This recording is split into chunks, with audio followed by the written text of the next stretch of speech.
ஹுரிம கைருஹா ஃபகத் ஹுரிம்.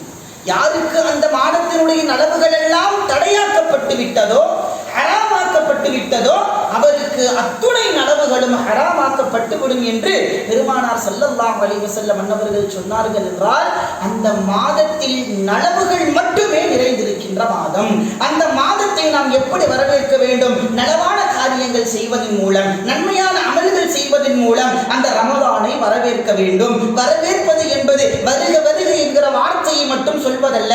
ரமலான் வந்துவிட்டது என்று வாட்ஸ்அப்களிலும் டிபிகளிலும் ஸ்டேட்டஸ் போன்று வைப்பது மட்டும் ரமலானை வரவேற்பதனுடைய நோக்கம் அல்ல. சஹாபாக்கள் எப்படி வரவேற்றார்கள்? பெருமானார் ஸல்லல்லாஹு அலைஹி வஸல்லம் அவர்கள் சஹாபாக்களுக்கு இந்த ரமலானினுடைய நோக்கத்தை எப்படி புரிய வைத்தார்கள்?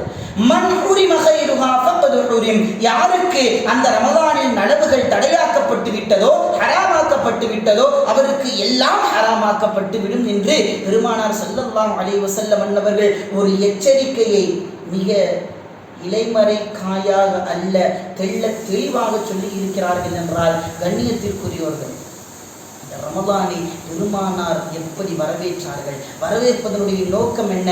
அதை ஏற்று அந்த ரமலானை நாம் கண்ணியப்படுத்த வேண்டும். அதனுடைய வருகையை ஏற்று அந்த ரமலானை நாம் கண்ணியப்படுத்த வேண்டும். கண்ணியப்படுத்துவதனுடைய நோக்கம், கண்ணியப்படுத்துவதனுடைய பிரதான காரியம் என்னவென்றால், அந்த ரமலானில் நற்காரியங்கள் மட்டுமே செய்து கொண்டிருக்க வேண்டும். ஹஸ்ரத் முஅல்லா பின் அல்-ஃபத்ல் ரஹிமஹுல்லாஹ் அன்னவர்கள் சொல்லுவார்கள் சஹாபாக்களை பற்றி. அவர்கள் சொல்லுகிற பொழுது, சஹாபாக்கள் ரமலானை எப்படி பயன்படுத்தினார்கள் என்று சொல்லுகிற பொழுது, கானு யதுஊன அல்லாஹ சித்தத அஷ்ஹுரின் அன் யப்லுகஹும் ரமலான். சஹாபாக்கள் எல்லாம் ரமலான் வருவதற்கு 6 மாதங்களுக்கு முன்பே ரமலான் தங்களை அடைய வேண்டும், தாங்கள் ரமலானை அடைந்து கொள்ள வேண்டும் என்று இறைவனிடத்தில் 6 மாத காலங்கள் துஆ செய்து கொண்டே இருப்பார்கள். பின்பு அதை தொடர்ந்து சொல்லுவார்கள் முஅல்லா பின் அல்-ஃபத்ல் ரஹிமஹுல்லாஹ் அவர்கள், சும்ம யதுஊனஹு சித்தத அஷ்ஹுரின் அன் யதகப்பலஹு மின்ஹும். நம்மை போன்று ரமலான் முடிந்தது, ஈது வந்து விட்டது, ஈதில் நாம் பிரியாணி ஆக்கி புசித்துக் கொண்டோம் என்பதோடு ரமலான் அவர்களுக்கு முடிந்து விடாது. பிறகு இருக்கக்கூடிய 6 மாதங்கள் தாங்கள் ரமலானில் செய்த எல்லா நற்காரியங்களும் அல்லாஹ்விடத்தில் ஒப்புக்கொள்ளப்பட வேண்டும், அங்கீகரிக்கப்பட வேண்டும் என்று அவர்கள் இறைஞ்சிக் கொண்டே இருப்பார்கள், பிரார்த்தித்துக் கொண்டே இருப்பார்கள். 6 மாத காலம் ரமலானை அவர்கள் அடைய வேண்டும், ரமலான் தங்களுக்கு கிடைக்க வேண்டும் என்றும், அதற்கு பிறகுள்ள 6 மாத காலங்கள் ரமலானில் செய்த நற்காரியங்கள் அங்கீகரிக்கப்பட வேண்டும் என்று துஆ கேட்கிறார்கள் என்றால், இதில் நாம் புரிய வேண்டியது, சஹாபாக்கள் ஆண்டு முழுவதும் ரமலானை எதிர்பார்த்தார்கள், ஆண்டு முழுவதும் ரமலானிற்காக துஆ செய்தார்கள், ஆண்டு முழுவதும் ரமலானை வரவேற்று வழியனுப்பிய விதமும் துஆக்களோடு அல்லாஹ்விடத்தில் முறையிட்டதாகத்தான் நாம் பார்க்க முடிகிறது என்றால், கண்ணியத்திற்குரியோர்களே, சஹாபாக்கள் இப்படி ரமலானை வரவேற்று பயன்படுத்தினார். ஹஸ்ரத் அப்துல்லாஹ் பின் மஸ்ஊத் ரலியல்லாஹு தஆலா அன்ஹு அவர்களிடத்தில் ஒரு முறை கேட்கப்பட்டது. அவங்கள்ட்ட வந்து கேட்பாங்க, கைஃப குன்தும் தஸ்தக்பிலூன ஷஹ்ர ரமலான். ரமலானுடைய மாதத்தை நீங்கள் எப்படி வரவேற்றீர்கள்?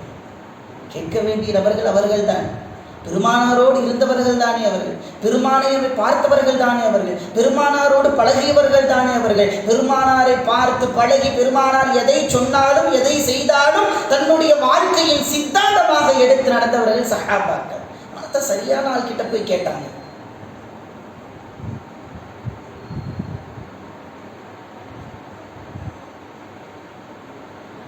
சஹாபாக்களிடத்தில் சரியான நபரிடத்தில் போய் கேட்டார்கள், கைஃப குன்தும் தஸ்தக்பிலூன ஷஹ்ர ரமலான். ரமலானுடைய மாதத்தை நீங்கள் எப்படி வரவேற்றீர்கள் என்று கேட்டார்கள். அதற்கு அவர்கள் சொன்ன வார்த்தை என்ன தெரியுமா? அல்லாஹு அக்பர். ஒவ்வொரு நபரும், ஒவ்வொரு இஸ்லாமியரும், இஸ்லாமை ஈமானை ஏற்றுக்கொண்ட ஒவ்வொரு ஆணும், ஹஸ்ரத் அப்துல்லாஹ் இப்னு மஸ்ஊத் ரலியல்லாஹு தஆலா அவர்கள் சொன்னார்கள், மா கான அஹதுனா யஜ்ரஉ அன் யஸ்தக்பிலல் ஹிலால வஃபீ கல்பிஹி மிஸ்கால தர்ரத்தி ஹக்தின் அலா அஹீஹி முஸ்லிம். நாங்கள் ரமலானுடைய பிறையை பார்ப்பதற்கு செல்வதற்கு முன்னால், ரமலானுடைய பிறையை வரவேற்பதற்கு செல்வதாக இருந்தால், எங்களுடைய உள்ளத்தில் முஸ்லிமான சகோதரரை பற்றி கடுகளவும் அணு அளவும் அவருடைய விஷயத்தில் நாங்கள் குரோதம் கொள்பவர்களாக இல்லாத நிலையில் தான் நாங்கள் அவர்களை வரவேற்றோம். அப்படி என்றால் என்ன பொருள்?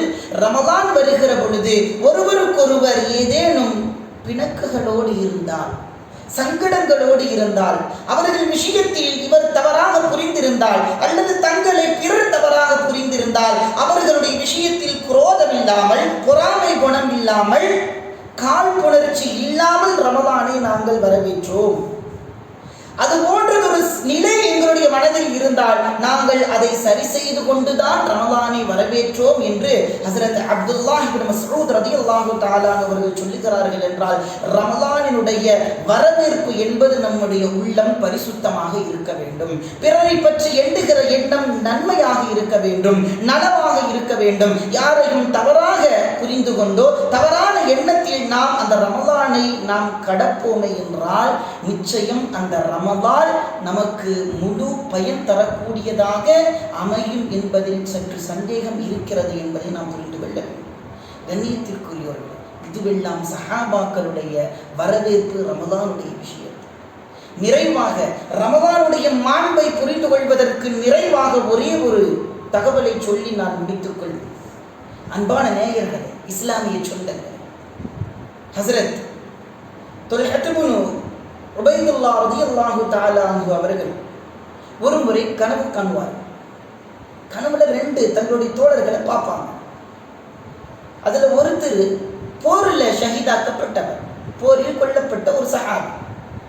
இன்னொருத்தங்க இயற்கை மரணம் எய்தியவர். 2 பேரையும் கனவுல பார்ப்பாங்க. இதுல போரில் கொல்லப்பட்ட நபர் சொர்க்கத்திற்கு செல்வதற்கு முன்னால் இயற்கை மரணம் எய்திய நபர் சொர்க்கத்திற்குள் முதலாவதாக நுழைவார். இந்த கனவு பார்த்தவங்களுக்கு கடுமையான ஒரு அதிர்ச்சி, ஆச்சரியம். அவங்களே சொல்லுவாங்க, அந்த கனவை பார்த்து நான் அதிசயித்து போனேன், ஆச்சரியத்து போனேன். பெருமானார் ஸல்லல்லாஹு அலைஹி வஸல்லம் அன்னவர்கள் சொன்னார்கள், ஷுஹதாக்களுக்கு நிகராக யாரும் இல்லை என்று. ஷுஹதாக்களுடைய அந்தஸ்து சொர்க்கத்தின் மிக உயர்ந்தது என்று. ஏன் வல்லோன் அல்லாஹ் கூட குர்ஆனில் இப்படித்தானே பேசுகிறான், ஷஹீதாக்கப்பட்டவர்களை நீங்கள் மரணித்தவர்கள் என்று ஒருபோதும் சொல்ல வேண்டாம் என்று ஒரு இடத்திலும் மனதளவில் நினைத்தும் கூட பார்க்க வேண்டாம். அவர்கள் இன்னும் உயிரோடு இருக்கிறார்கள், அவர்களுக்கு ரிசுக்குகள் வழங்கப்பட்டு கொண்டிருக்கிறது என்று அந்த ஷஹீதுகளை உயர்வாக அல்லாஹ் பேசுகிறான். ஆனால் அப்படி ஷஹீதான ஒரு நபர் இயற்கை மரணம் எய்திய நபருக்கு அடுத்துதானே சொர்க்கம் செல்லுகிறார். இது என்ன கனவுன்னு எனக்கு புரியல. நமக்கு தான் இருக்கிறாங்களே ரசூலுல்லாஹி ஸல்லல்லாஹு அலைஹி வஸல்லம், அவங்கள்ட்ட போய் கேட்போம் அப்படின்ட்டு போறாங்க. ஹஸரத் தொல்ஹத் இப்னு உபைதுல்லாஹ் ரலியல்லாஹு தஆலா போய் சொல்லுவாங்க, யா ரசூலல்லாஹ், நேற்றிலும் நான் இப்படி ஒரு கனவு கண்டேன். ஷஹீதையும் இயற்கை மரணம் எய்திய இந்த தோழரையும் நான் ஒரு சேர கனவில் கண்டேன். அதில் இயற்கை மரணம் எய்தியவர் முதலில் சொர்க்கம் செல்கிறார், ஷஹீதாக்கப்பட்டவர் அவருக்கு அடுத்து 2ஆவதாக செல்கிறார். ஆனால் நியாயப்படி ஷஹீதானவர் தானே முதலில் செல்ல வேண்டும் என்று அவர் தங்களுடைய சந்தேகத்தையும் கனவின் ஆச்சரியத்தையும் பெருமானார் ஸல்லல்லாஹு அலைஹி வஸல்லம் அன்னவரிடத்தில் சொன்ன பொழுது நாயகம் ஸல்லல்லாஹு அலைஹி வஸல்லம் அன்னவர்கள் அழகாக ஒரு கேள்வி கேட்டார்கள். ஹஸரத் தொல்ஹத் இப்னு உபைதுல்லாஹ் ரலியல்லாஹு தஆலா அவர்களிடத்தில் கேட்டார்கள் பெருமானார் அவர்கள், அலைஸ கத் ஸாம பஅதஹு ரமதான், அலைஸ கத் ஸாம பஅதஹு ரமதான். ஷஹீதாக்கப்பட்டவருக்கு பிறகு இவர் வாழ்ந்து கொண்டிருந்தார். ஷஹீதாக்கப்பட்டு கொலை செய்யப்பட்ட நபருக்கு பிறகு இவர் வாழ்ந்து கொண்டிருந்தார். அந்த வாழ்ந்த காலத்தில் ரமலான் அவருக்கு கிடைக்கவில்லையா? ரமலான் கிடைத்து அவர் நோன்பு நோக்கவில்லையா?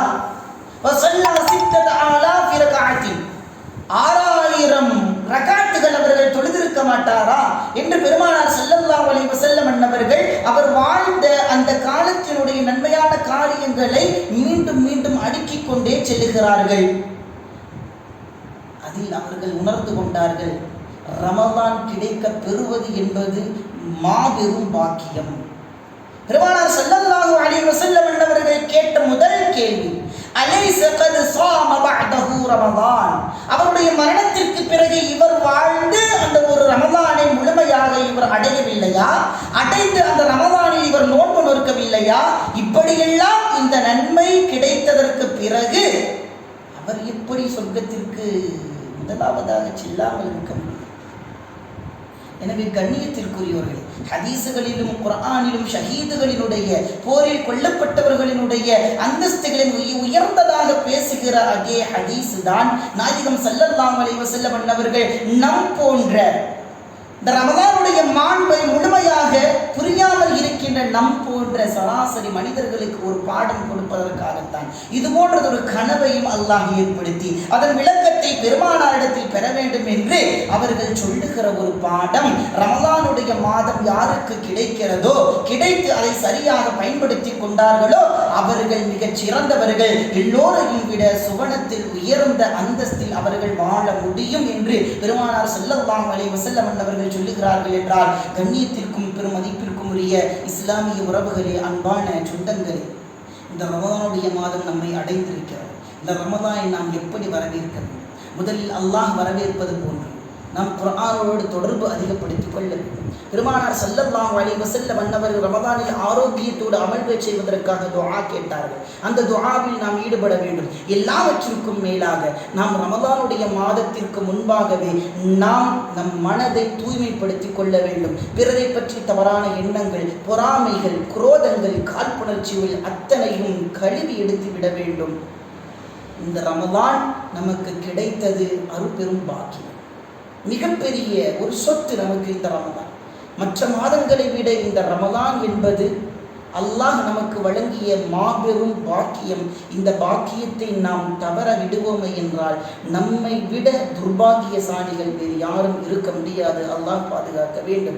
எல்லாம் வல்ல அல்லாஹ் இந்த ரமலானை நாயகம் ஸல்லல்லாஹு அலைஹி வஸல்லம் அன்னவர்களும் அருமை சஹாபாக்களும் அவர் பின் வந்த நல்லோர்களும் வலிமார்களும் எப்படி பயன்படுத்தினார்களோ, பயன்படுத்தி கொண்டிருக்கிறார்களோ, அதுபோன்று பயன்படுத்தக்கூடிய நல்ல நசீபினை நம் அனைவருக்கும் தந்தல் புரிவானாக. இந்த ரமலானை வருக வருக என நல் அமல்களோடு நல் எண்ணங்களோடு வரவேற்று அந்த ரமலானை முழுமையாக அடைந்து கொள்ளக்கூடிய நல்ல